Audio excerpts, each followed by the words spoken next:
बंधुगण चैत्र नवरात्रि रे एही दुईटी जिनिस निज पॉकेट रे रखंतु समग्र विश्व तुम आगरे नत हेबो तुमे एते धन अर्जन करिबो जे एहाको परिचालना करिबा मध्य असंभव होइजिबो।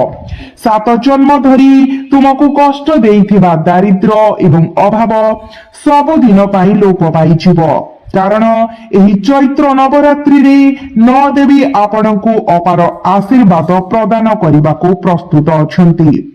शनि एवं राहु मध्य आपणको उपरे अनुग्रहर सहित देखुथिबा परि मने हुए।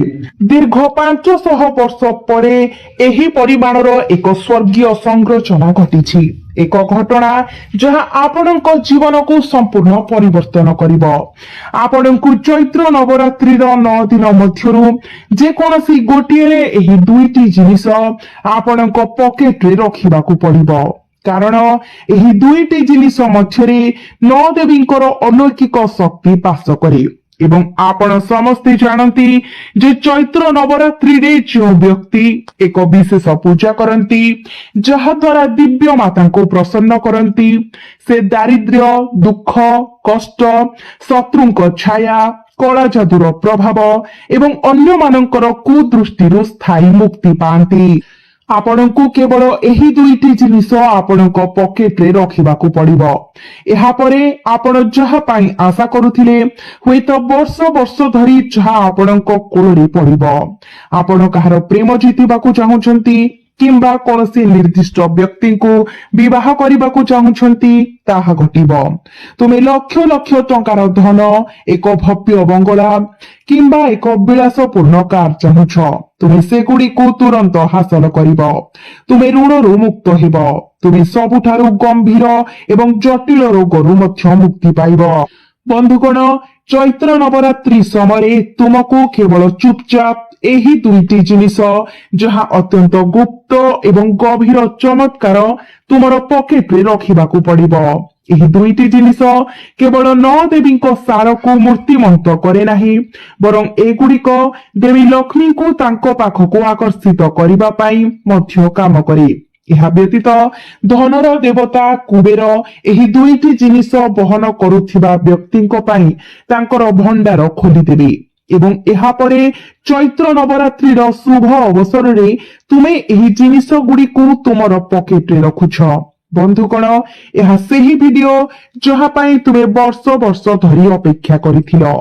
चैत्र नवरात्रि एही पर्व आसीबा सहित तुमर शत्रु मानकर अंत एबे निश्चित।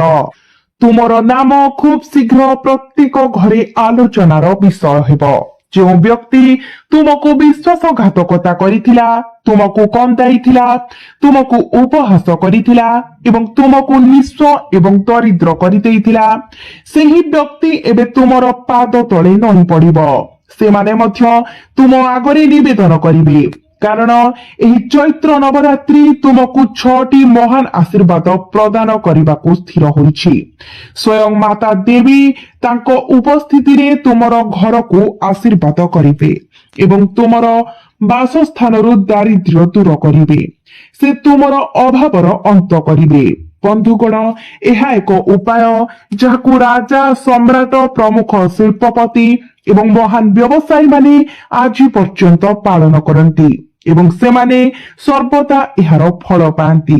एही चैत्र नवरात्रि तुमको व्यर्थ हेबाकू दियो नाही। एही चैत्र नवरात्रि तुमर समग्र जीवनर सबुठारु चमत्कार नवरात्रि प्रमाणित हेबो। बंधुगण चैत्र नवरात्रि समस्त नवरात्रि मध्यरु सर्वश्रेष्ठ एवं सबुठारु गुरुत्वपूर्ण। यह आमर हिंदू विश्वास मध्यरे सर्वोत्तम गुरुत्व रखे कारण एही समय स्वर्ण रथरे बसी माता स्वयं पृथ्वी को अवतरण करती। एही सुवर्ण सुजोग को तुमर आंगुठी खसी जावाकू दियो नाही। मु जाने जे तुमे तुम जीवन रे ऋण जोगु गभीर भावरे व्यथित। तुम घरे द्वंद्व एवं कलह एक नीति दिनिया घटना पालटिछि। तुमे जे जिनिस गुड़िक चाहुछ ताहा तुम हातरे आसी पुणी खसी जिबा परि मने हेउछि।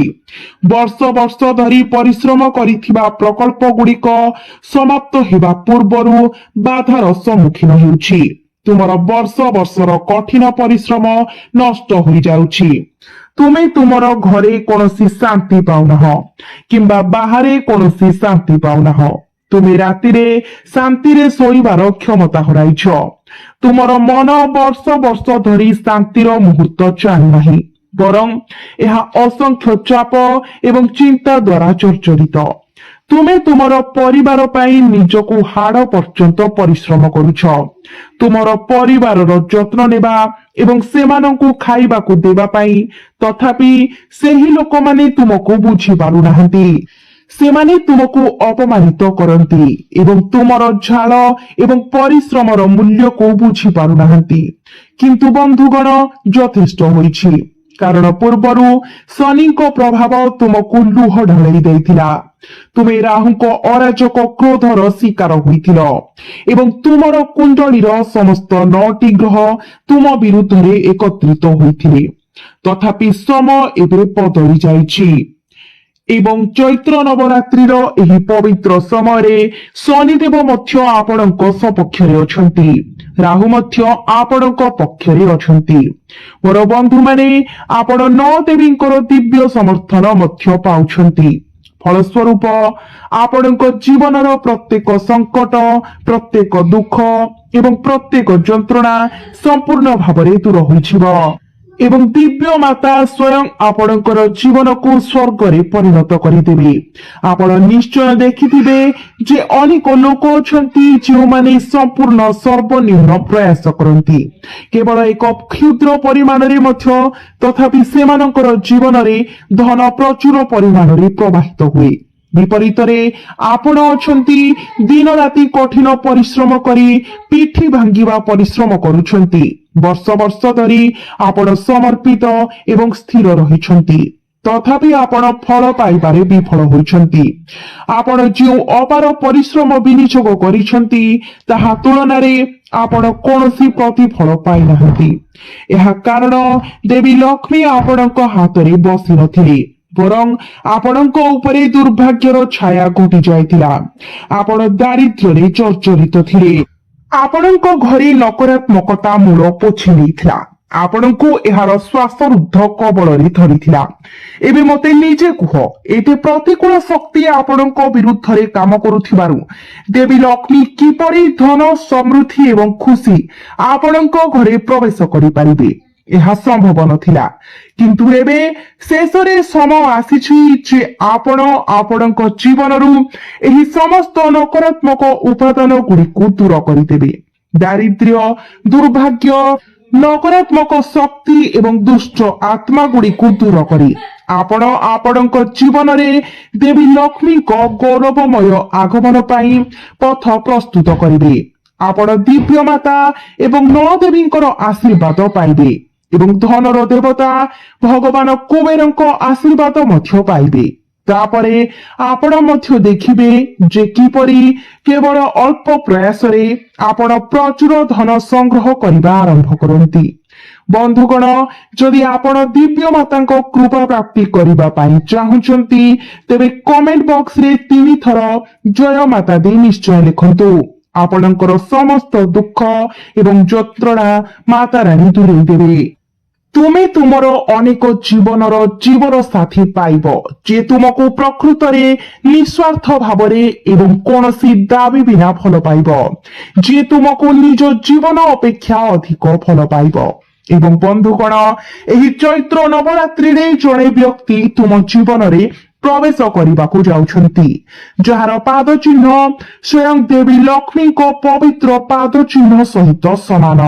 ଯେତେବେଳେ ଏହି ବ୍ୟକ୍ତି ତୁମ ଜୀବନରେ ପ୍ରବେଶ କରନ୍ତି, ସେତେବେଳେ ଭାବିନିଅ ଯେ ତୁମର ଯାତ୍ରା ସଫଳତାର ସହିତ ସମାପ୍ତ ହୋଇଛି।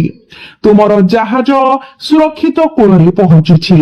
ଦେବୀ ଲକ୍ଷ୍ମୀ ତୁମ ଘରେ ଏବଂ ତୁମ ଜୀବନରେ ବାସ କରିବେ। ଏହି ଦିବ୍ୟ ଉପସ୍ଥିତି ଏକ ଛୋଟ ଝିଅ ରୂପରେ କିମ୍ବା ହୁଏତ ଜଣେ ମହିଳା ରୂପରେ ପ୍ରକାଶିତ ହୋଇପାରେ। ଦିବ୍ୟ ମାତା ଯେକୌଣସି ରୂପରେ ତାଙ୍କର ଉପସ୍ଥିତି ସହିତ ତୁମକୁ ଅନୁଗ୍ରହ କରିପାରିବେ। ଏହା ଜଣେ ଗରିବ ମହିଳା, ଭିକାରୀ, ପବିତ୍ର ଗାଈ କିମ୍ବା ସର୍ପ ଭାବରେ ହେଉ, ସେ ଯେକୌଣସି ରୂପରେ ତୁମ ଘରେ ପ୍ରବେଶ କରିପାରନ୍ତି, ତୁମକୁ ତାଙ୍କର ଦିବ୍ୟ ଦର୍ଶନ ପ୍ରଦାନ କରିପାରନ୍ତି ଏବଂ ତାପରେ ପ୍ରସ୍ଥାନ କରିପାରନ୍ତି। କିନ୍ତୁ ତୁମର ପରିବାରରୁ ସମସ୍ତ ଦାରିଦ୍ର୍ୟ ଏବଂ ଦୁର୍ଭାଗ୍ୟ ଦୂର କରିବା ପୂର୍ବରୁ ନୁହେଁ। ତଥାପି ତୁମେ ମଧ୍ୟ ସତର୍କ ରହିବାକୁ ପଡିବ। ତୁମେ କୌଣସି ଭୁଲ କରିବା ଉଚିତ ନୁହେଁ। ଆଜି ହିଁ ତୁମ ଘରୁ ପ୍ରତ୍ୟେକ ନକାରାତ୍ମକ ଜିନିଷ ବାହାର କରିଦିଅ, କାରଣ ଏହି ଚୈତ୍ର ନବରାତ୍ରି ଏପରି ଏକ ସମୟ ଯେତେବେଳେ ଦିବ୍ୟ ମାତା ଆପଣଙ୍କ ଘରକୁ ଆସିବା ନିଶ୍ଚିତ। ତେଣୁ ଆପଣଙ୍କ ଘରର ମୁଖ୍ୟ ପ୍ରବେଶ ଦ୍ୱାରକୁ ଯେଉଁ ଦ୍ୱାର ଦେଇ ସେ ପ୍ରବେଶ କରିବେ ଏପରି ପରିଷ୍କାର କରି ଆରମ୍ଭ କରନ୍ତୁ ଯେ ଦିବ୍ୟ ମାତା ଭିତରକୁ ଟାଣି ହୋଇ ଆସିଯିବେ। ଆପଣଙ୍କ ଦ୍ୱାରରେ ପ୍ରଚୁର ପରିମାଣରେ ପବିତ୍ର ଗଙ୍ଗା ଜଳ ସିଞ୍ଚନ କରନ୍ତୁ। ଆପଣଙ୍କ ଦ୍ୱାରକୁ ଭଲ ଭାବରେ ଧୋଇ ସଫା କରନ୍ତୁ। ନିଶ୍ଚିତ କରନ୍ତୁ ଯେ ଆପଣଙ୍କର ମୁଖ୍ୟ ପ୍ରବେଶ ଦ୍ୱାରରେ କୌଣସି ଅଳିଆ ଜମା ନ ହୁଏ। ଦ୍ୱାରକୁ ପବିତ୍ର ଏବଂ ସ୍ୱାଗତ ଯୋଗ୍ୟ ରଖନ୍ତୁ। ପ୍ରତିଦିନ ଆପଣଙ୍କ ପ୍ରବେଶ ଦ୍ୱାରରେ ଏକ ଦୀପ ଜାଳନ୍ତୁ ଏବଂ ଯଦି ସମ୍ଭବ ହୁଏ ତେବେ ଏକ ଛୋଟ ରଙ୍ଗୋଲି ତିଆରି କରନ୍ତୁ, ଯାହା ଦ୍ୱାରା ଦିବ୍ୟ ମାତା ଆପଣଙ୍କ ଘରେ ଅଟକି ରହିବାକୁ ବାଧ୍ୟ ହେବେ। ଏହା ବ୍ୟତୀତ ଦିବ୍ୟ ମାତା ଆପଣଙ୍କ ଘରେ ପ୍ରବେଶ କରିବା ପରେ ଏହାର କାନ୍ଥ ଭିତରେ ଥିବା ସବୁ କିଛି ମଧ୍ୟ ପବିତ୍ର ରହିବା ଉଚିତ। ଘରୁ ସମସ୍ତ ନକାରାତ୍ମକ ଜିନିଷ ଯେପରିକି ଭଙ୍ଗା ଝାଡୁ, ଭଙ୍ଗା କାଚ କିମ୍ବା ମଇଳା ପୋଷାକ କାଢି ଦିଅନ୍ତୁ। ଆପଣଙ୍କ ଘରର ପ୍ରାର୍ଥନା କକ୍ଷରେ ଯେଉଁ ପବିତ୍ର ସ୍ଥାନରେ ଆପଣ ମାତାଙ୍କୁ ପୂଜା କରନ୍ତି ସଫାସୁତୁରା ଏବଂ ପବିତ୍ରତା ପ୍ରତି ବିଶେଷ ଧ୍ୟାନ ଦିଅନ୍ତୁ। ବର୍ଷ ବର୍ଷ ଧରି ପଡି ରହିଥିବା ସମସ୍ତ ଅନାବଶ୍ୟକ ଅବ୍ୟବହାର ଏବଂ ଅଦରକାରୀ ଜିନିଷ ଗୁଡ଼ିକୁ ତ୍ୟାଗ କରନ୍ତୁ। ଶେଷରେ ଯଦି ଆପଣଙ୍କ ଘରେ କୌଣସି ଭଙ୍ଗା କିମ୍ବା ଅକାର୍ଯ୍ୟକ୍ଷମ ଜିନିଷ ଅଛି ଯେପରିକି ବନ୍ଦ ଘଣ୍ଟା କିମ୍ବା ଇଲେକ୍ଟ୍ରୋନିକ ଉପକରଣ, ତେବେ ତୁରନ୍ତ ସେଗୁଡ଼ିକୁ ମରାମତି କରନ୍ତୁ, କାରଣ ଦେବୀ ମାତା ଏହି ଜିନିଷ ଗୁଡ଼ିକୁ ଦୟାଳୁ ଭାବରେ ଦେଖନ୍ତି ନାହିଁ। ପ୍ରକୃତରେ ଏହି ଉପାଦାନ ଗୁଡ଼ିକ ହିଁ ଘରେ ନକାରାତ୍ମକତାକୁ ଆମନ୍ତ୍ରଣ କରନ୍ତି। ତେଣୁ ଯେତେବେଳେ ଏହି ଜିନିଷ ଗୁଡ଼ିକୁ ଆପଣଙ୍କ ଘରୁ ବାହାର କରି ଦିଆଯାଏ କେବଳ ସେତେବେଳେ ଦେବୀ ମାତା ତାଙ୍କ ଉପସ୍ଥିତିରେ ଆପଣଙ୍କୁ ଆଶୀର୍ବାଦ କରିଥାନ୍ତି, ନଚେତ ସେ କଦାପି ଆପଣଙ୍କ ଘରେ ପ୍ରବେଶ କରିବେ ନାହିଁ। ତେଣୁ ମୁଁ ଏହି କିଛି ସତର୍କତା ବିଷୟରେ ଉଲ୍ଲେଖ କରିଛି। ଏବେ ସବୁଠାରୁ ଗୁରୁତ୍ୱପୂର୍ଣ୍ଣ କଥା ହେଉଛି ଚୈତ୍ର ନବରାତ୍ରିର ଯେକୌଣସି ଦିନ ଆପଣ ଆପଣଙ୍କର ପକେଟରେ କଣ ରଖିବା ଉଚିତ। ନଅ ଦେବୀଙ୍କର ଦିବ୍ୟ ଶକ୍ତିରେ ପରିପୂର୍ଣ୍ଣ ସେହି ଦୁଇଟି ନିର୍ଦ୍ଦିଷ୍ଟ ଜିନିଷ କଣ? ଯଦି ଆପଣ ସେଗୁଡ଼ିକୁ ଆପଣଙ୍କ ପକେଟରେ ରଖନ୍ତି ତେବେ ଆପଣଙ୍କର ଜୀବନ ସ୍ୱର୍ଗ ଠାରୁ ମଧ୍ୟ ଅଧିକ ଆନନ୍ଦମୟ ହୋଇଯିବ। ଧନ ପ୍ରବାହିତ ହେବ, ଧନ ସଞ୍ଚିତ ହେବ ଏବଂ ଖୁସିର ମାତ୍ରା ମଧ୍ୟ ବଢିବ। ତେଣୁ ଏହି ଜିନିଷଟି କଣ? ମୁଁ ଏହି ଭିଡିଓରେ ସମସ୍ତ ବିବରଣୀ ପ୍ରଦାନ କରିବି। ମୁଁ ଜାଣେ ଯେ ତୁମ ମଧ୍ୟରୁ ଅନେକ ଋଣରେ ଭାରାକ୍ରାନ୍ତ। ତେଣୁ ଆଜି ମୁଁ ଋଣ ସହିତ ସଂଘର୍ଷ କରୁଥିବା ବ୍ୟକ୍ତିମାନଙ୍କ ପାଇଁ ଏକ ନିର୍ଦ୍ଦିଷ୍ଟ ପ୍ରତିକାର କହିବି। ଯଦି ଆପଣ ଋଣ ସମ୍ବନ୍ଧୀୟ ସମସ୍ୟାର ସମ୍ମୁଖୀନ ହେଉଛନ୍ତି ତେବେ ଏହି ଚୈତ୍ର ନବରାତ୍ରିରେ ତୁମ ପକେଟରେ ଏକ ଛୋଟ ନିର୍ଦ୍ଦିଷ୍ଟ ଜିନିଷ ରଖ। ତୁମର ଋଣ ଲକ୍ଷ ଲକ୍ଷ କି କୋଟି କୋଟି ଟଙ୍କାର ହେଉ, ତାହା କୌଣସି ଫରକ ପକାଏ ନାହିଁ। ମାତା ଦେବୀ ତୁମ ଜୀବନରୁ ପ୍ରତ୍ୟେକ ଋଣ ପୋଛିଦେବେ। ଋଣର ପ୍ରକୃତି ଯାହା ହେଉନା କାହିଁକି ଏହା ନିଃସନ୍ଦେହରେ ପରିଷ୍କାର ହୋଇଯିବ। ଗତ ବର୍ଷ ଜଣେ ବ୍ୟକ୍ତି ତାଙ୍କ ପକେଟରେ କେବଳ ଗୋଟିଏ ଛୋଟ ଜିନିଷ ରଖିଥିଲେ, ଠିକ ଯେପରି ମୁଁ ନିର୍ଦ୍ଦେଶ ଦେଇଥିଲି। ଆଜି ସେ କୋଟି କୋଟି ଋଣରୁ ସମ୍ପୂର୍ଣ୍ଣ ମୁକ୍ତ ଏବଂ ଜଣେ ଯାହା ଇଚ୍ଛା କରିପାରେ ତାହା ତାଙ୍କ ପାଖରେ ଅଛି। ଯଦି ଆପଣ ଏକ ଗମ୍ଭୀର ରୋଗରେ ପୀଡ଼ିତ ତେବେ ଆପଣ ସେହି ରୋଗରୁ ମଧ୍ୟ ସୁସ୍ଥ ହେବେ। ଏଥିପାଇଁ ମୁଁ ଏକ ଭିନ୍ନ ଜିନିଷ ଦେବୀ ମାତାଙ୍କ ସହ ଜଡିତ ସେୟାର କରିବି, ଯାହାକୁ ଆପଣ ଆପଣଙ୍କ ପକେଟରେ ବହନ କରିବାକୁ ପଡିବ। ଆପଣଙ୍କୁ ଡାକ୍ତରଖାନାକୁ ଯିବାକୁ ମଧ୍ୟ ପଡିବ ନାହିଁ। ଆପଣଙ୍କର ଡାକ୍ତରୀ ରିପୋର୍ଟ ସମ୍ପୂର୍ଣ୍ଣ ସ୍ୱାଭାବିକ ହୋଇଯିବ। ଆପଣଙ୍କ ଡାକ୍ତର ମଧ୍ୟ ଆଶ୍ଚର୍ଯ୍ୟ ହୋଇଯିବେ, ଭାବିବେ ଏହା କିପରି ଘଟିଲା। ସେହି ମୁହୂର୍ତ୍ତରେ କେବଳ ସେମାନଙ୍କୁ କୁହନ୍ତୁ ଏହା ସବୁ ଦେବୀଙ୍କ କୃପାରୁ ହୋଇଛି। ବନ୍ଧୁମାନେ, ମୁଁ ସେହି ଜିନିଷ ପ୍ରକାଶ କରିବି ଯାହା ଆପଣଙ୍କର ସମସ୍ତ ରୋଗକୁ ଦୂର କରିବ। ତୃତୀୟତଃ, ଯଦି ଆପଣ ଅବିବାହିତ ଅଛନ୍ତି, ଆପଣଙ୍କର ବିବାହ ବୟସ ହୋଇଯାଇଥିଲେ ମଧ୍ୟ ବିବାହ ହୋଇପାରୁନାହିଁ, ତେବେ କଣ କରିବା ଦ୍ୱାରା ଆପଣଙ୍କର ବିବାହ ଶୀଘ୍ର ହେବ ସେ ବିଷୟରେ ମଧ୍ୟ ଏହି ଭିଡିଓରେ ମୁଁ ଆପଣଙ୍କୁ କହିବି। ଏହା ବ୍ୟତୀତ ଯଦି ଆପଣ ଅପାର ଧନ ଇଚ୍ଛା କରୁଛନ୍ତି ଏବଂ ଯଦି ଆପଣ ବର୍ତ୍ତମାନ ଦାରିଦ୍ର୍ୟତାରେ ବଞ୍ଚୁଛନ୍ତି, ତେବେ ଆପଣ ହୁଏତ ସବୁ କିଛି ପାଇବାକୁ ଇଚ୍ଛା କରନ୍ତି। ଏକ ବଙ୍ଗଳା, ଏକ ଗାଡି ଏବଂ ଜୀବନର ସମସ୍ତ ବିଳାସପୂର୍ଣ୍ଣ ଜିନିଷ, କାରଣ ଏହା ଅର୍ଥ ହିଁ ଜଣେ ବ୍ୟକ୍ତିଙ୍କ ଜୀବନରେ ଖୁସି ଆଣିଥାଏ। ଆପଣ ପ୍ରାୟତଃ ଲୋକମାନଙ୍କୁ କହିବା ଶୁଣିଥିବେ ଯେ ଟଙ୍କା ଯେକୌଣସି ସମ୍ପର୍କ କିଣିପାରେ। ଭଲ ବନ୍ଧୁ, ଏହା ସମ୍ପୂର୍ଣ୍ଣ ସତ୍ୟ ବନ୍ଧୁମାନେ। ଯେତେବେଳେ ଆମେ ଧନୀ ଅପରିଚିତ ଲୋକମାନେ ମଧ୍ୟ ପରିବାର ପରି ହୋଇଯାଆନ୍ତି। ପ୍ରକୃତରେ ଅନେକ ଲୋକ କେବଳ ଆମ ପାଇଁ ନିଜ ଜୀବନ ଦେବାକୁ ପ୍ରସ୍ତୁତ ହେବେ, କାରଣ ଆମର ଟଙ୍କା ଅଛି। ବିପରୀତରେ ଯଦି ଟଙ୍କା ନାହିଁ, ତେବେ ଆମର ନିଜ ପ୍ରିୟଜନ ମଧ୍ୟ ଆମକୁ ପରିତ୍ୟାଗ କରନ୍ତି। ରକ୍ତ ସମ୍ପର୍କୀୟ ମାନେ ମଧ୍ୟ ଆମକୁ ବିଶ୍ୱାସଘାତକତା କରିପାରନ୍ତି, କାରଣ ଏହା କେବଳ ଟଙ୍କାର ଭ୍ରମ। ଏହି ଆଧୁନିକ ଯୁଗରେ ଯଦି କେହି ବଞ୍ଚିବାକୁ ଚାହାନ୍ତି, ତେବେ ଟଙ୍କା ଅତ୍ୟନ୍ତ ଜରୁରୀ। ପ୍ରକୃତରେ ଟଙ୍କା ଖୁସି କିଣିପାରେ ଏବଂ ବନ୍ଧୁମାନେ, ଏହା ଏକ ତିକ୍ତ ସତ୍ୟ ହୋଇପାରେ, କିନ୍ତୁ ଏହା ସତ୍ୟ ହିଁ ହୋଇ ରହିଛି। ତେଣୁ ଟଙ୍କା ଅପରିହାର୍ଯ୍ୟ। ତଥାପି ଆଜି ଆମେ ଯେଉଁ ସମୟରେ ବଞ୍ଚୁଛୁ, ସେହି ସମୟରେ ଯେଉଁମାନେ ଦକ୍ଷତାର ଅଭାବ ରଖିଛନ୍ତି, ଯେଉଁମାନେ କିଛି କରନ୍ତି ନାହିଁ, ଯେଉଁମାନେ ସମ୍ପୂର୍ଣ୍ଣ ଭାବରେ ଅଯୋଗ୍ୟ, ସେମାନେ ମଧ୍ୟ କୌଣସି ନା କୌଣସି ଉପାୟରେ ପ୍ରଚୁର ପରିମାଣରେ ଟଙ୍କା ପାଇବାରେ ସଫଳ ହୁଅନ୍ତି। ସେମାନେ ମଧ୍ୟ କୌଣସି ନା କୌଣସି ଉପାୟରେ ସମ୍ପତ୍ତି ଅର୍ଜନ କରନ୍ତି। କିନ୍ତୁ ତୁମେ ଯୋଗ୍ୟ, ତୁମେ ଏତେ କଠିନ ପରିଶ୍ରମ କର ଏବଂ ତଥାପି ତୁମର ଏବେ ବି ଟଙ୍କାର ଅଭାବ ଅଛି। ତେବେ ଏହା କାହିଁକି? କାରଣ ମାତା ଲକ୍ଷ୍ମୀଙ୍କର ଆଶୀର୍ବାଦ ତୁମ ଉପରେ ରହୁନାହିଁ। ତେଣୁ ଆଜି ମୁଁ ତୁମକୁ ସ୍ପଷ୍ଟ ଭାବରେ ପ୍ରକାଶ କରିବି ଯେ ତୁମେ ତୁମର ପକେଟରେ କଣ ରଖିବା ଉଚିତ, ଯାହା ଅପାର ଧନ ଆକର୍ଷିତ କରିବ, ସର୍ବନିମ୍ନ ପ୍ରୟାସରେ ଧନ ଅର୍ଜନ କରିପାରିବ। ସେହି ନିର୍ଦ୍ଦିଷ୍ଟ ବସ୍ତୁ ହେଉଛି ସ୍ୱୟଂ ମାତା ଲକ୍ଷ୍ମୀ ଏବଂ ଧନର ଦେବତା ଭଗବାନ କୁବେରଙ୍କର ବାସସ୍ଥାନ। ତୁମେ ଏହି ଗୁପ୍ତ ବସ୍ତୁକୁ ତୁମର ପକେଟରେ ରଖିବାକୁ ପଡିବ। ସେମାନେ ଏହାକୁ ନିଜ ପକେଟରେ ରଖନ୍ତି ଯେଉଁମାନଙ୍କ ପାଖରେ ଅନେକ ଧନ ସମ୍ପତ୍ତି ଅଛି ଏବଂ ଏହି କାରଣରୁ ସେମାନଙ୍କର ବ୍ୟବସାୟ ଏତେ ବିଶାଳ ପରିମାଣରେ ବୃଦ୍ଧି ପାଇଛି। ବନ୍ଧୁମାନେ, ଆପଣ ଆପଣଙ୍କ ଘର ଭିତରେ ଶାନ୍ତି ଏବଂ ସମନ୍ୱୟ ଖୋଜନ୍ତି। ଆପଣ ମନର ଶାନ୍ତି ଚାହାନ୍ତି, ଚାପରୁ ନିଜକୁ ଦୂରେଇ ରଖିବାକୁ ଚାହାନ୍ତି।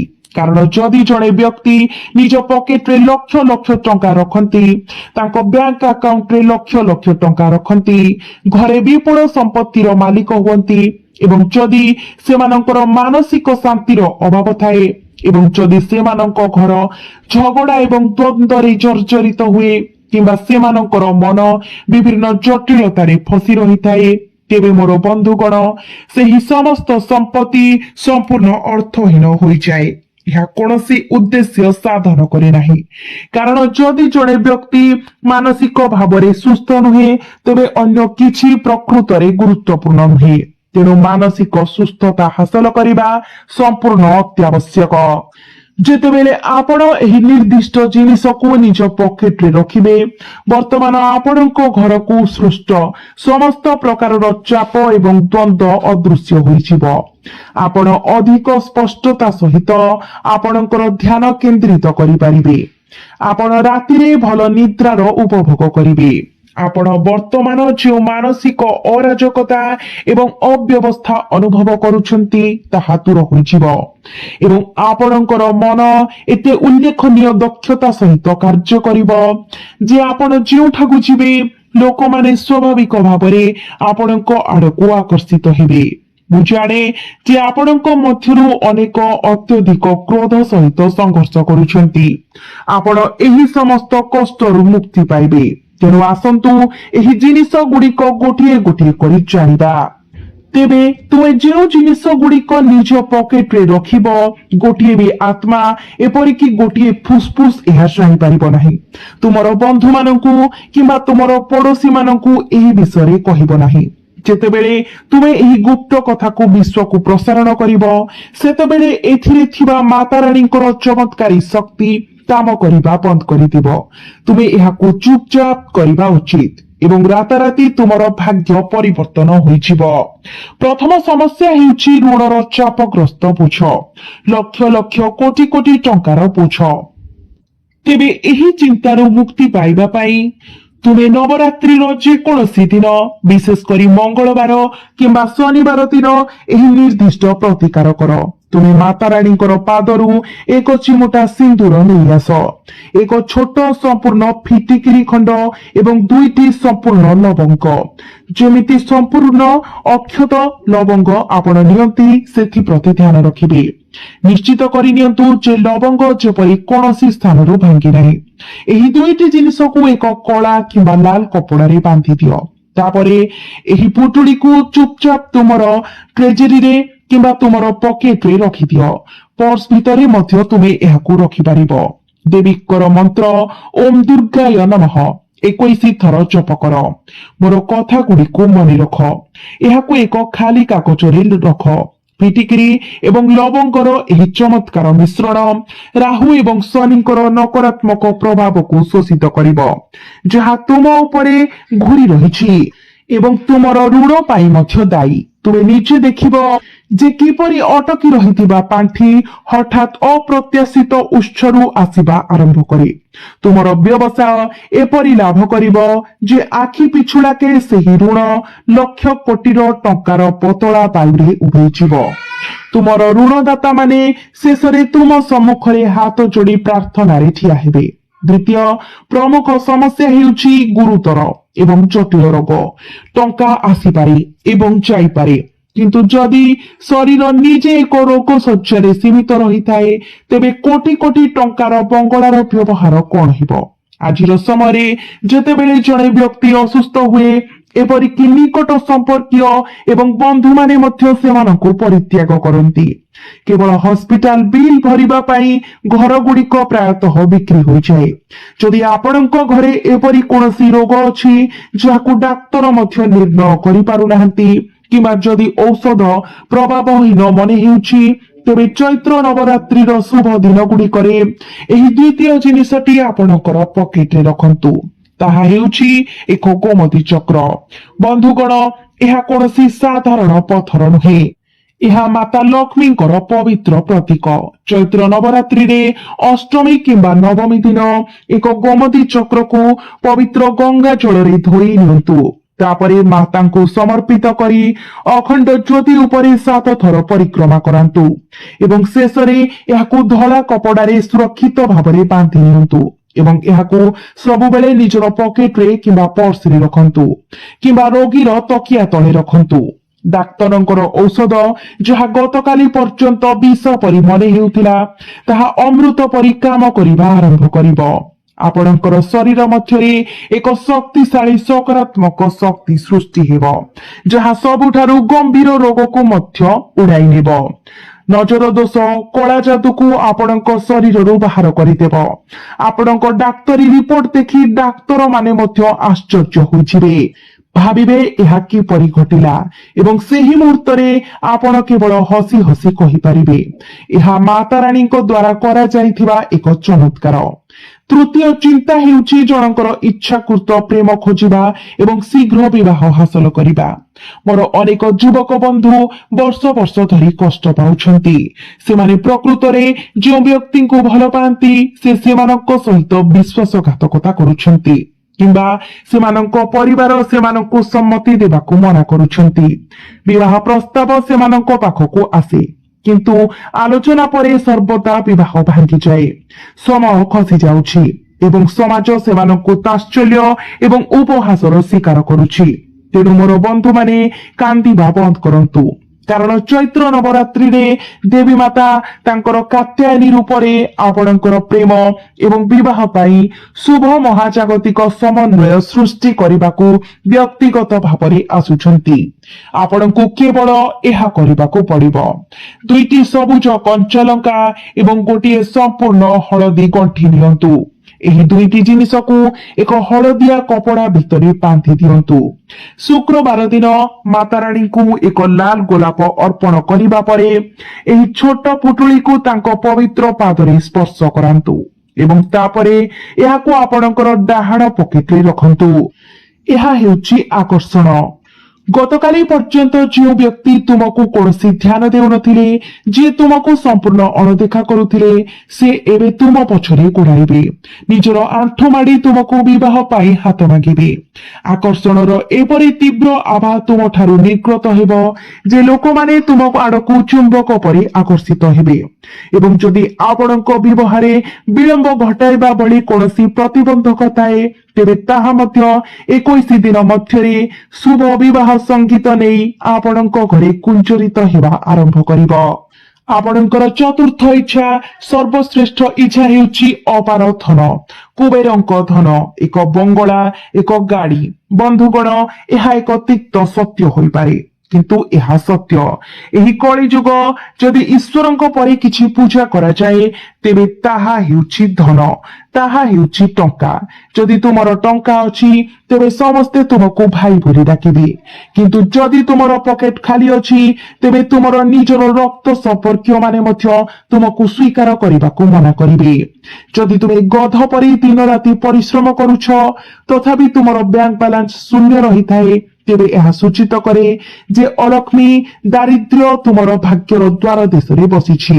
ଏହି ଦାରିଦ୍ର୍ୟକୁ ବାହାର କରିବାକୁ ଏବଂ କୁବେରଙ୍କ ଧନ ପାଇବା ପାଇଁ ଚୈତ୍ର ନବରାତ୍ରି ସମୟରେ ଏହି ଅତ୍ୟନ୍ତ ଶକ୍ତିଶାଳୀ ଜିନିଷଟି ତୁମର ପକେଟରେ ରଖିବ।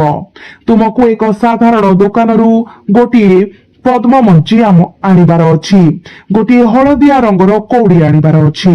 ଦେବୀ ଲକ୍ଷ୍ମୀ ପଦ୍ମ ଉପରେ ବସିଛନ୍ତି ଏବଂ ହଳଦିଆ କଉଡି ତାଙ୍କୁ ଚୁମ୍ବକ ପରି ଆକର୍ଷିତ କରେ। ନବରାତ୍ରି ସମୟରେ ଯେକୌଣସି ରାତିରେ ରାତି 12ଟା ପରେ ଏହି ଦୁଇଟି ଜିନିଷକୁ ଲାଲ ରେଶମ କପଡାରେ ବାନ୍ଧି ଦେବୀ ଲକ୍ଷ୍ମୀଙ୍କ ପାଦ ପାଖରେ ରଖନ୍ତୁ।